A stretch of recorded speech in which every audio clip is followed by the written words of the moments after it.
เป็นจังใดล่ะผู้ใดว่าอาอายบ่ผ่านอาอายห้องเพลงบ่ม่วนยังต้องฝึกอีกเยอะมื้อคืนนี้เป็นคืนที่2ในการท่องเที่ยวปริมณฑลแถวกรุงเทพมาลัยเต็มคอล้นคอเป็นคืนที่2กราบทักทายสบายดี FC ทุกท่าน FC ทุกคนเนาะมาพบมาพอกับค่อยเจเบาลาวในคลิปนี้เป็นเรื่องราวเกี่ยวกับเสียงวิหกนกพงศกรแล้วก็เกี่ยวกับลูกสาวตัวน้อยน้องอาอายสกุลนาพรซึ่งช่วงนี้ถึงประเด็นแล้วก็เป็นกระแสดราม่าที่ค่อนข้างว่าโด่งดังหลายคนให้ความสนใจโลกโซเชียลพากันเอาไปตีแพร่มีบุคคลคนหนึ่งน่าจะเป็น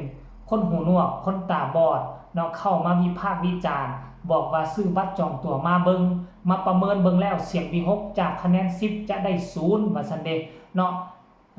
น้องอาอายกับบ่ผ่านนกพงศกรแห้งแล้วว่าซั่นเด้อันช่วงคอนเสิร์ตก็ยาวๆบ่มีอีหยังว่าซั่นฟังเสียงน้องอาอายก็ห้องนั้นแนวนี้แหละยังบ่ผ่านเด้อว่าซั่นเป็นวงที่2ว่าซั่นเด้ที่ค่อยจะเลิกติดตามเนาะหลายคนก็เฮ็ดคลิปอัดไปแล้วจะเลิกติดตามจะบ่เลิกติดตามก็เรื่องของหัวสูแล้วเนาะเรื่องของพ่อของแม่สูเท่านั้นแล้วเนาะ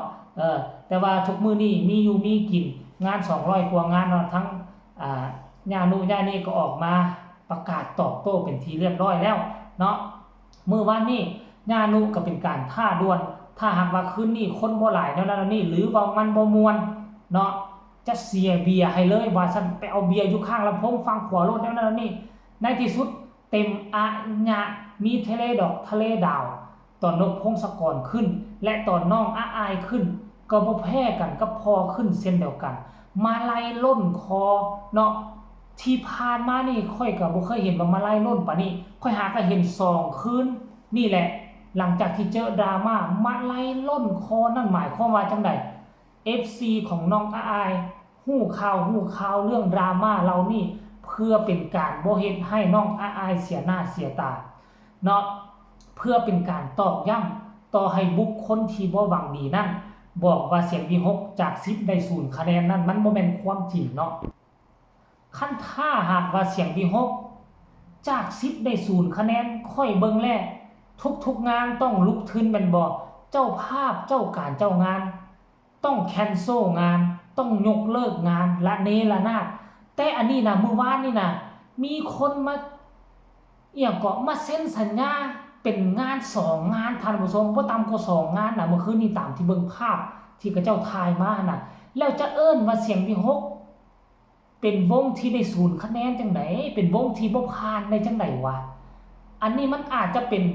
1ในล้านหรือบ่8แสน9แสน99คนบอกว่าโอเคผ่านตามมาตรฐานวงหมอลำแต่ว่ามี1คนบอกว่าบ่ผ่านแล้วพวกเจ้าก็สิว่ามันวงนี้บ่ผ่านซั่นติมันผ่านบ่ผ่านพวกเฮาวัดกันด้วยจังได๋ท่านผู้ชมมันวัดกันว่าการแสดงแต่ละคืนสังกะสีแตกบ่การซื้อบัตรจองตัวทะลุบ่ได้ตามเป้าของเจ้าภาพเจ้าการเจ้างานบ่1มาเวลาศิลปินออกไปมีมาลัยน้ำใจด้านหน้าในเวทีมีมาลัยที่พ่อแม่โอนมาให้คล้องคอบออันนี้มันเป็นโตซี่วัดค่อยก็บ่เข้าใจว่าบุคคลนั้นเราเอาอีหยังมาซี่วัดก็เข้าใจแล้วแหละเราคงจะเป็นคนตาบอดอันนี้ตัดตาออกไปแต่หูเราคงจะดีนะเราบอกว่าตามที่เราเข้าไปเบิ่งไปชมไปฟังว่าห้องเพลงบ่ม่วนนั่นแสดงว่าเราเหลือหูตาเนี่ยอาจจะไปแล้วเหลือแต่หูเนาะแล้วบัดนี้เราก็สิประเมินได้หูเราก็สิเหลือแต่หูข้างเดียวอาจจะเป็นคนหูหนวกข้างนึงเหลือข้างนึงเราก็เลยฟังว่าตอนน้องอาอายออกไปตอนนกพงศกรออกไปคงจะบ่ม่วนเพราะว่าหูมีเหลือข้างเดียวเด้ตาก็บ่มีแล้วเด้เพราะฉะนั้นแล้ว2งานเมื่อคืนนี้โดยเฉพาะคืองานเมื่อคืนนี้เป็นการตอกจ้ำตอกนิ่มๆว่าเสียงวิหกเป็นวงที่มีคุณค่าเป็นวงที่มีมาตรฐานมาสังเกตเบิ่งน่ะในวงการทุกวงการก็มีคนโจมตีกันหวังยกตนเองขึ้นหวังดึงผู้อื่นลงในวงการหมอลำก็เช่นเดียวกันสังเกตบ่ว่าเขาเจ้ามุ่งเป้าบ่ได้มุ่งเป้าใส่ผู้อื่นเด้มุ่งเป้าใส่ตัวสู่วงอย่างน้องอาอายและก็พ่อนกพงศกร บ่ได้เว้าให้ผู้อื่นเลยองค์ภาพรวมในวงน่ะบ่ได้เว้าให้ผู้อื่นมามุ่งเป้าใส่น้องอายแล้วก็นกพงศกรเพื่อหวังจะดึงน้องอายให้ตกต่ำลงเพื่อเตะตัดขาน้องอายแต่ว่ามันบ่เป็นผลด้วยความฮักความแพงของบรรดา FC แฟนคลับนานๆทีจะได้มาทัวร์ปริมณฑลแถวกรุงเทพและค่ำคืนนี้ก็เป็นมื้อสุดท้ายที่จะได้ทัวร์ครั้งนี้แล้วก็จะกลับคืนสู่ดินแดนภาคอีสานค่อยก็หวังว่า FC พอฮักแม่ฮักของน้องอายคงจะบ่เฮ็ดให้อีล่าน้อยอายหน้าลาอย่าเฮ็ดให้เป็นคือเขาเว้าว่าน้องอายร้องเพลงบ่ม่วนได้จงพากันไปสนับสนุนไปให้กำลังอกกำลังใจน้องอายอยู่หน้าเวทีให้มันหลายๆแน่หลายเท่าใดยิ่งดีพากันเอาติปมาลัยมือไปให้พากันเฮ็ดมาลัยไปห้อยคออีลาอายให้มันหลายๆท่านผู้ชมเพื่อเป็นการตอกย้ำว่าน้องอายเป็นคนเสียงดีน้องอายเป็นคนที่มีความสามารถถึงว่าเอาและเสียงอาจจะบ่ม่วนที่สุดก็เป็นคนที่มีระดับและมาตรฐานซ้ำกับศิลปินดังนักร้องในวงการหมอลำไทยทั่วไป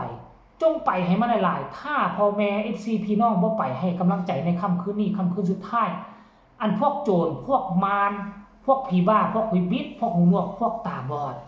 เขาจะมีข้ออ้างได้เอามาโจมตีเสียงวิหกได้เอามาโจมตีนกวงศกรโดยเฉพาะจะเอามาโจมตีน้องอายลูกฮักหลานแพงของพ่อพ่อแม่ FC ได้ท่านผู้ชมเพราะฉะนั้นแล้วจงพากันร่วมแห้งร่วมใจมาส่งอีลาอายกับภาคอีสานด้วยความมวลความซื่นด้วยความดังด้วยความปังให้มาไล่เต็มคอกันมาเที่ยวปริมณฑลครั้งนี้ใน 2-3 มื้อนี้ให้อีลาอายหอบเงินหอบคำกับภาคอีสานเพื่อเก็บหอมรอมริบไปสร้างบ้านสร้างซองในปีหน้าในปีใหม่นี่ท่านผู้ชมเนาะอันนี้ก็เอาเรื่องราวการเคลื่อนไหวความดังความปังของวงเสียงวิหกโดยเฉพาะคือน้องอายสกุลนพรเป็นโตสู้วงเป็นโตที่ถูกวิพากษ์วิจารณ์นักนวงกว่าหมู่เนาะแต่ค่อยเชื่อว่าน้องอายด้วยความที่เป็นเด็กน้อยและน้องคงบ่เอาหัวซาต่อกับเรื่องของคนผีบ้าผีบิดคนหูหนวกตาบอดแบบนี้น้องคงจะตั้งใจทำมาหากินฝึกฝนล่อหลอมของตนเองเนาะการที่คนอื่นตำหนิมันบ่แม่นเรื่องบ่ดีมันเป็นเรื่องดีอยู่แต่ว่าตำหนิอยู่ในกรอบอันนี้คะแนน10เจ้าให้0มันก็เป็นการดูหมิ่นดูถูกดูแคลนศิลปินและวงหมอลำเกินไปท่านผู้ชมเนาะเอาเรื่องราวการเคลื่อนไหวมื้อนี้ก็เอาออกมาตอกอีกตืมใส่กับบุคคลปริศนาที่หวังดึงแล้วก็สตัดเตะสตัดขาน้องเตะสกัดขาน้องอายบ่ให้เจริญบ่ให้ก้าวหน้าแต่ว่ามันก็คงบ่เป็นผลด้วยคำหักความแพงก็ยังได้รับคะแนนความค่านิยมจาก FC แฟนคลับทั้งกรุงเทพมากหน้าหลายตาเช่นเก่าเช่นเคยฝากทุกคนกดไลค์กดแชร์กดติดตามเพื่อจะไม่พลาดในคลิปต่อไปที่สำคัญอย่ากดข้ามโฆษณาพบกันใหม่ในคลิปหน้าสำหรับคลิปนี้ขอกล่าวคำว่าสบายดี